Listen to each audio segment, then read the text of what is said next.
म यहाँ मेरो यो कथासँग जोडिएको पात्र तथा विद्यालयको असली नाम खुलाउन चाहिन, किनकि हामी दुवै आफआफ्नो जिन्दगीमा धेरै अघि बढिसकेका छौँ।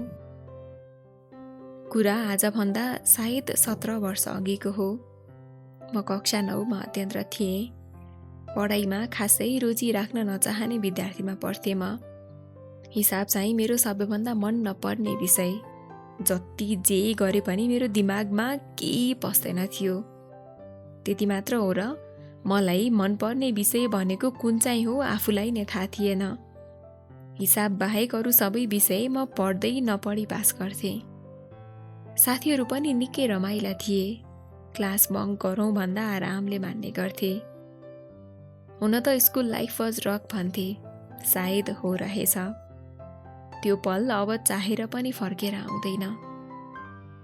बिहान 10 बजे स्कुल सुरु हुन्थ्यो, तर हामी भने 9 साढे 9 बजेसम्ममा स्कुल पुगिसकेको हुन्थ्यौँ। अनि चुङ्गी छोइडुम नभए हामी गफ गर्नको लागि भए पनि बिहान चाँडै स्कुल पुग्थ्यौँ। जे होस्, स्कुलका साथीहरू निकै रमाइला थिए। मेरो एकदमै मिल्ने साथी पुनम थिइन्। हरेक कुरामा साथ दिन्थिन्। एक दिन पुनम र म स्कुल आयौँ अनि त्यो दिन एउटा नयाँ अनुहार देख्यौँ। पहिलो नजर नै उसमा गढिरह्यो। गोरो गोलु मोलु मुहार, त्यति अग्लो त होइन, तर मेरो उचाइलाई ठिक्क हुने कद भएको। टाउकोमा एउटा लाइट ब्राउन कलरको क्याप लगाएको। कालो रङको माथिपट्टि मात्र फ्रेम भएको चस्मा। आकाशी नीलो सर्ट, लाइट ब्राउन रङके प्यान्ट लगाएको एउटा सुन्दर मुहार मेरो स्कुलको गेटभित्र प्रवेश गरेको देखिहाले। पहिलो नजरमा नै यो आँखाले त उसलाई हेर्नै छाडेन। म एकछिन त उसलाई नै हेरेर टोलाएछु। पुनमको आवाजले मलाई झसङ्ग बनायो। नयाँ टिचर हो है, कक्षा 5 सम्मलाई पढाउने, आँखा नलगा भन्दै पुनम खित्का छोडेर हाँस्न थाली। अनि मैले भने, मलाई के मतलब? यो भन्दै म आफ्नो दैनिकी काम गर्न थालेँ।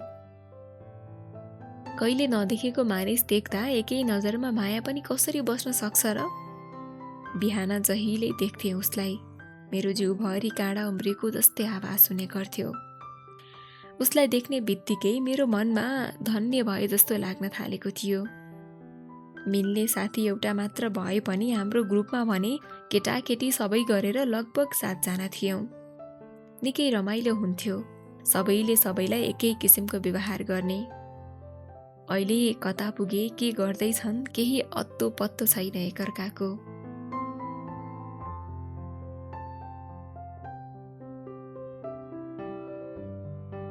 दिनदिनै त्यो सरप्रति मेरो लगाव झन्झनै बढ्दै थियो। अहिले त झन् सर अगाडि आइपुग्नु हुँदा नमस्ते सर भनेर भन्न समेत मेरो कन्फिडेन्स लेभल बढेको थियो।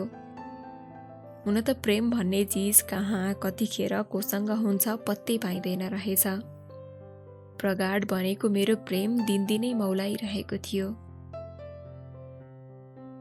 एक दिन हाम्रो म्याथको पिरियडमा म त सिधै राज सरलाई पो देख्छु त हाम्रो क्लासतिर आउँदै गरेको।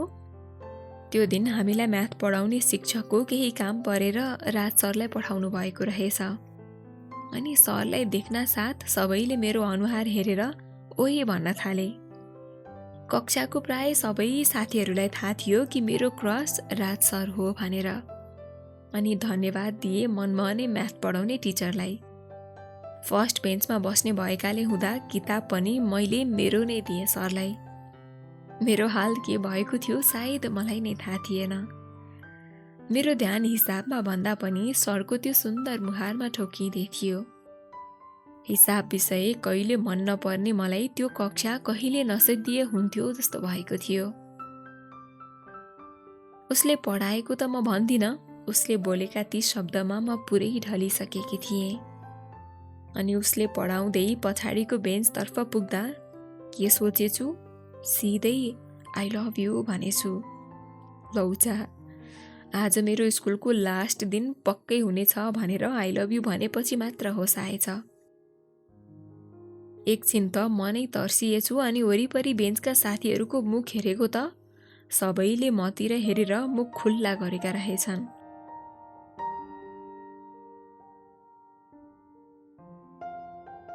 सरले सुन्नु भयो या भएन मलाई कुनै अन्दाज नै भएन, तर उसको मुहार हेर्ने कोसिस गरेँ थोरै टाउको उठाएर। हेर्छु त उसको मुहार त गोलबेडा भन्दा पनि रातो भएको रहेछ, तर मेरो कुरालाई भने इग्नोर गरेको जस्तो लाग्यो। धन्न भनेर लामो श्वास लिएँ। त्यो एकमात्र हिसाबको कक्षा होला जुन जिन्दगीभरि पढ्न म तयार हुने थिएँ। जहिले देखिरहने उसको मुहार झन् दिन प्रतिदिन यो मनमा गर्दै गयो। उसको अनुपस्थितिमा साथीहरूसँग हुँदा पनि कदा कदा एक्लो महसुस हुन थाल्यो।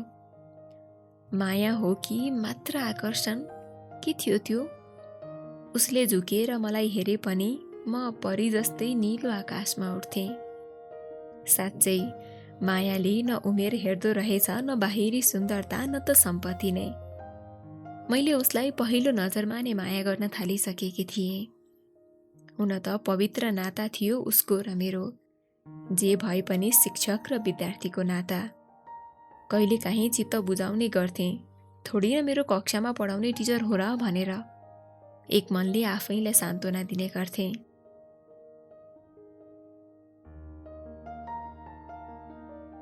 त्यसरी नै हामी कक्षा 10 मा पुग्यौँ अनि राज सरले ट्युसन पढाउनुहुन्छ भन्ने कुरा थाहा भयो। मेरो त खुसीको सीमा नै थिएन। अब त जहिले पनि उसको मुहार नजिकबाट हेर्न पाउने भएँ भनेर मेरो खुट्टा भुइँमा नै थिएन। घरमा कुरा त गर्नै पर्यो भनेर मम्मीलाई भने। म हिसाबमा कमजोर भएको कारण मम्मीले सजिलै हुन्छ जाऊ भनेर भन्नुभयो। अनि हाम्रो ग्रुप मिलाएर 4:30 बजेको समय मिलाएर राज सरसँग पढ्न गयौँ। उहाँ बस्ने घर अलग अनि ट्युसन पढाउने रुम अलग रहेछ। उहाँ पनि आफ्नो एक्जाम हुने बेलामा त्यहाँ पढ्नको लागि बस्नुहुँदो रहेछ। म जब त्यो रुमभित्र गएँ, रुम सानो तर राम्रो, केटा मान्छेको कोठा होइन जस्तो, सफा चिटिक्क परेको, थोरै सामान तर पनि सबै मिलाएर राखेको। हुन त ट्युसन पढाउने कोठा भएर पनि होला।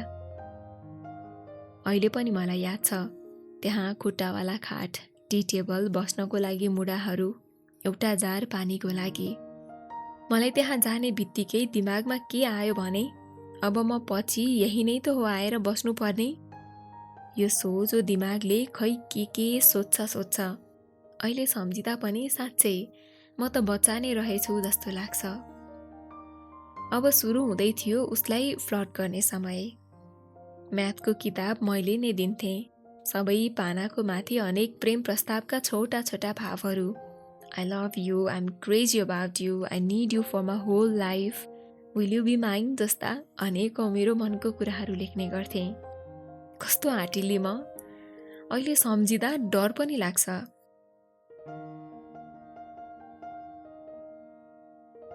होइन, यो मायामा पर्दा गीत बज्दा पनि मेरो भावना अनुरूपका मात्र गीत बजेको सुन्छु त।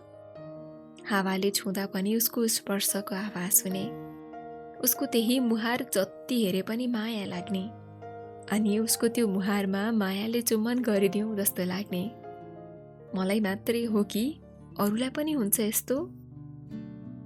अब सायद उसले मेरो भाव बुझिसकेको छ, तर पनि उसले मेरो भावनाहरूलाई अँगाल्न सकेको भने थिएन। किनकि कुरा स्पष्ट थियो, जे भए पनि म उसको विद्यार्थी थिएँ। मेरो लागि कति सजिलो थियो त्यति नै सायद उसको लागि निकै गाह्रो थियो होला। तर पनि उसको मुहारमा कहीँ कतै मेरो लागि कुनै भाव देखिँदैन थियो। उसले किताब लिँदा पानाको माथि हेर्ने गर्थ्यो। मैले लेखेका सबै देख्थ्यो उसले, तर पनि कहिले केही जवाफ भने पाइन। तर आशा भने मारेकी थिएन।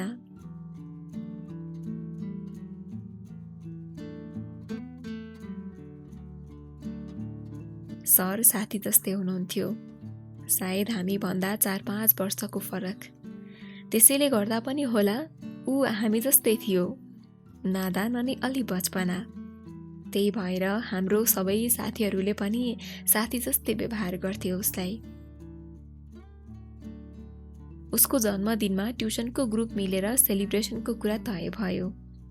त्यही अनुरूप उसको जन्मदिन पनि हाम्रो लक्ष्य अनुसारको मनायौँ।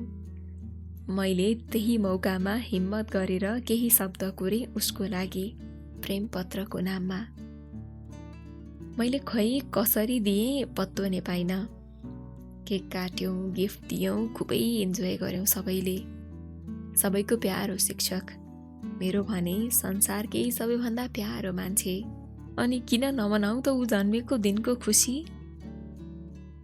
उसले लेखेका हिसाबका पानाहरू हेर्दै ती पानामा चुम्बन गर्थेँ म। त्यही पाना च्यापेर निदाउने गर्थेँ।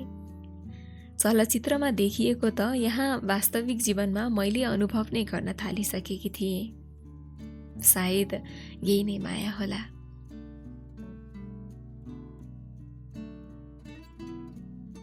एक दिन कता कता सुने मैले उसको त गर्लफ्रेन्ड छ रे। निकै आश्चर्य भएँ। ए बाबा, सर जस्तो मान्छेको पनि गर्लफ्रेन्ड हुन्छ र? कति निर्दोष म। त्यो शब्द सुन्दा मेरो मन यति धेरै रोएको थियो कि म कसैले नसुन्ने गरी हिक्क हिक्क गर्दै मनका आँसु मनभित्रै लुकाउने प्रयास गर्थेँ। मेरो उसलाई पाउने चाहना सपनामा नै सीमित हुने भयो। न त मैले उसको मुखबाट मेरो प्रेम प्रस्तावको कुनै उत्तर सुने, न मैले नै कहिले सोध्न सकेँ। सायद उसलाई खासै जरुरी लागेन होला ती प्रश्नको उत्तर दिनलाई। यही क्रममा मेरो जन्मदिन पनि आयो अनि ट्युसनको सबै साथी मिलेर नजिकैको रेस्टुरेन्टमा जाने सल्लाह भयो। अनि राज सर सहित हामी सबैजना एउटा रेस्टुरेन्टमा गयौँ। मलाई त उसको मुहार हेर्न पाए पुग्छ जस्तो भएको थियो। त्यहाँ पुगेर पिज्जा अर्डर गर्यौँ, खायौँ सबै सँगै बसेर, अनि फर्कियौँ ट्युसन क्लासमा। सबैले पालै पालो उपहार दिन थाले। मैले लिँदै गएँ। अन्तिममा सरको उपहार पनि पाएँ। गिफ्ट ऱ्यापले राम्रोसँग प्याक गरिएको, हेर्दा बुक वा डायरी जस्तो देखिन्थ्यो। अरू उपहारको मलाई खासै वास्ता थिएन। केवल उसले दिएको उपहार मेरो लागि एकदमै अमूल्य भएको थियो। हतार हतार खोलेर हेरेँ, त्यहाँ एउटा सानो लकवाला डायरी थियो। हुन त त्यो डायरी मेरो लागि खासै कामको थिएन, किनकि म पढ्ने छात्रामा पर्दिन थिएँ। तर आफ्नो सोचेको मान्छेले दिएकाले होला सायद त्यो डायरी मेरो लागि निकै प्यारो भएको थियो। प्यारो नहोस् पनि कसरी, मेरो प्यारो मान्छेले दिएको उपहार। धेरै बेर अँगालो हालेँ उसलाई नै सम्झेर। बच्चा बेलाको मेरो निस्वार्थ माया, एकहोरो माया।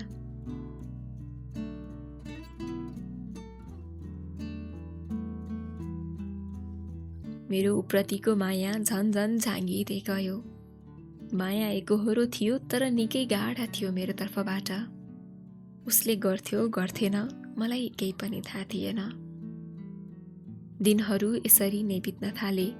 स्कुल, ट्युसन, घर, पढाइ अनि एकहोरो मायासँगै। हाम्रो एसएलसीको परीक्षा पनि आयो अनि जोडले पढाइमा लाग्न थाले। सबै विषय राम्रो भएको थियो तर हिसाब भने केही बिग्रिएको थियो। अब त पक्का पक्की थियो हिसाबमा फेल हुन्छु भनेर। नभन्दै म हिसाबमा फेल भएछु। 10 कक्षा पास गर्नलाई फेरि हिसाबको परीक्षा त दिनै पर्ने भयो। अनि म फेरि राज सरसँग कुरा गरेर ट्युसन पढ्न गएँ। उसले ट्युसन अन्त्य सारेको रहेछ अनि पढ्ने पनि म एउटा मात्रै विद्यार्थी। विडम्बना, म अहिलेको घडीमा उसलाई ध्यान देऊ कि पढाइलाई? दोधारमा परेकी थिएँ बिचरी म। होइन होइन, यसपालि त पढाइमा ध्यान दिनुपर्छ भनेर पढाइलाई नै जोड दिएँ। म धेरै उसलाई हेर्ने मान्छे। सायद उसलाई नहेरेको देखेर केही अनौठो लाग्यो होला उसलाई। बेला बेलामा कुरा गर्न खोज्थ्यो तर म चाहेर पनि ती कुरालाई वास्ता गर्दिन थिएँ।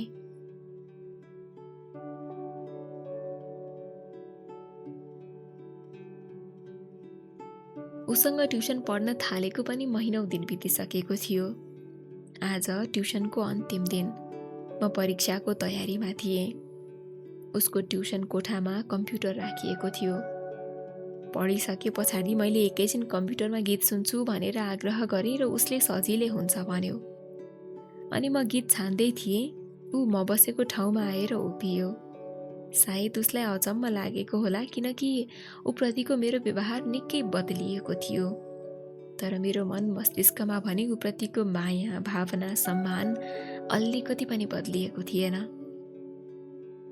आज अन्तिम दिन भएको र पछिको समयमा हाम्रो भेट होला नहोला भनेर मलाई उसले लगाइरहेको औँठी दिएको थियो र पछाडिबाट मेरो कपालमा किस गरेको थियो। मैले जे अनुभव गरेँ त्यो मैले व्यवहारमा देखाउन चाहेन। केही थाहा नै नभएको जस्तो गरी कम्प्युटरमा गीत छानिरहेको देखावटी गरेँ। चाँदीमा रातो ठुलो मुङ्गा भएको औँठी थियो उसको अन्तिम चिनो। म त खुसी नै भएँ, धेरै नै। मेरो खुसीको कुनै सीमा नै थिएन। अनि मसँग उसलाई दिने थ्याङ्क यू सिवाय अरू केही पनि उपहार थिएन। कता कता मनमा खुसीसँगै चिसो पनि पस्यो। आजको भेट हाम्रो अन्तिम भेट। आजबाट न मैले भेट्छु न तिमीले मलाई भेट्छौ। जति दिन तिम्रो साथमा बसेँ त्यति दिनदेखिको तिम्रो याद मात्रै लाँदैछु। तिम्रो हरेक पाइलामा सफलताको कामना गर्छु। सानै भए पनि मायाको परिभाषा बुझेको थिएँ तिमीलाई एकोहोरो प्रेम गर्दा।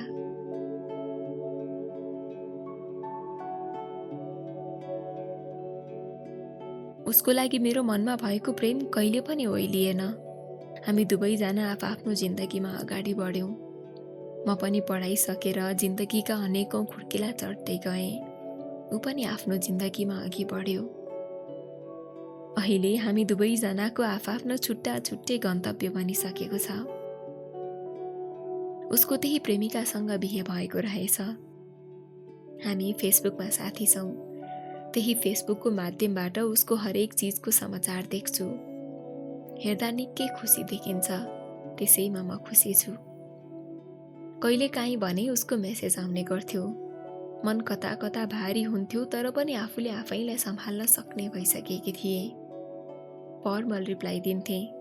जब मैले फेसबुकमा प्रोफाइल पिक्चर चेन्ज गर्थेँ तब उसको मेसेज आउने गर्थ्यो। खाना खायौ? के गर्दै? कस्तो छौ? यस्ता कुराहरू हुने गर्थे। म खासै अरू उसको बारेमा कुरा सोध्दिन थिएँ, मात्रै उसको प्रश्नको जवाफ दिन्थे। अलिअलि गर्दै कुराकानी हुन थालेको थियो। मेरो मनमा अनेकौं कुराहरू खेल्न थाले। उसको मुहार हेर्न मन लाग्यो। उसलाई मेसेन्जरमा कुरा गर्ने क्रममा मनै अघि सरेर भेटौँ भन्ने प्रस्ताव राखेँ। उसले सजिलै मेरो प्रस्ताव स्वीकार गर्यो। वर्षौंदेखि त्यो उसलाई भेट्ने मेरो चाहना पूरा हुने भयो भनेर म निकै खुसी थिएँ। तर किन खुसी थिएँ मलाई नै थाहा थिएन। ऊ उसको संसारमा खुसी थियो अनि म पनि आफ्नै संसारमा खुसी थिएँ। तैपनि उसलाई भेट्न किन यस्तो उमङ्ग र उल्लास? यो सबै किन? के भइरहेको छ यहाँ म बुझ्न नै सकिरहेको थिइनँ।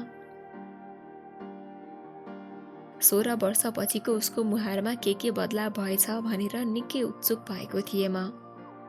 नभन्दै त्यो दिन पनि आयो। खुसीको भाव सँगसँगै डर पनि थियो। साँझ भेट्ने समय पनि आयो। म आफ्नो स्कुटर लिएर उसलाई भेट्ने ठाउँमा पुगेँ।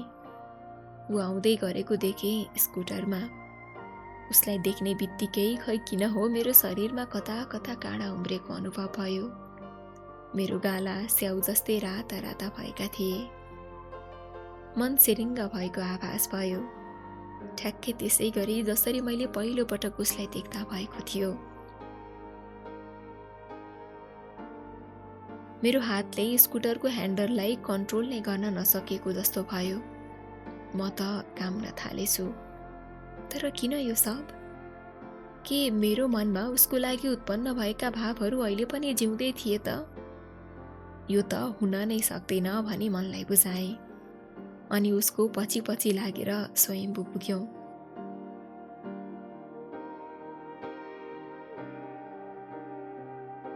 खासै उचित ठाउँ थिएन मेरो लागि स्वयम्भू। त्यसैले मैले आग्रह गरेँ अरू कुनै पाएक ठाउँमा बसौँ भनेर। हामी दुवैजना आफ्नो स्कुटर चलाएर लाग्यौं त्यहाँबाट।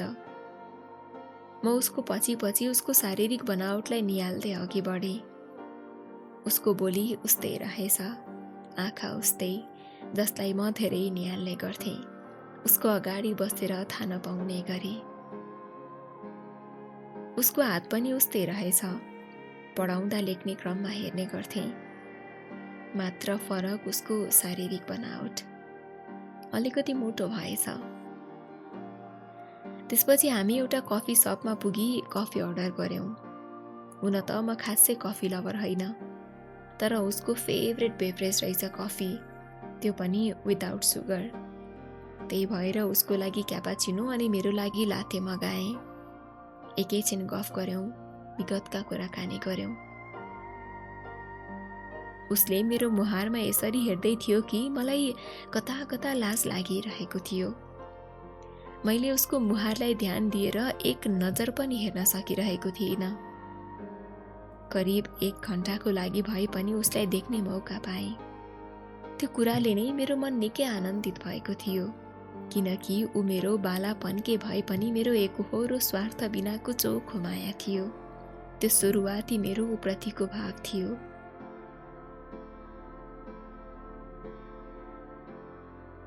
खुसी त तब भएँ जब उसले मलाई आफ्नो हरेक दुःख सुखको कुरा सुनाउन थाल्यो। त्यो दिन छोटो तर मिठो समय हामीले एकअर्कासँग बितायौँ। धेरै सुख दुःखका कुरा गर्यौँ, अझ मैले भन्दा पनि धेरै उसले। अहिले हामी एउटा असल साथीको रूपमा छौँ। खुसी छु किनकि ऊ खुसी छ। उसको जिन्दगीमा सधैँ बहार आइरहोस्, यही मेरो भगवानसँग प्रार्थना छ।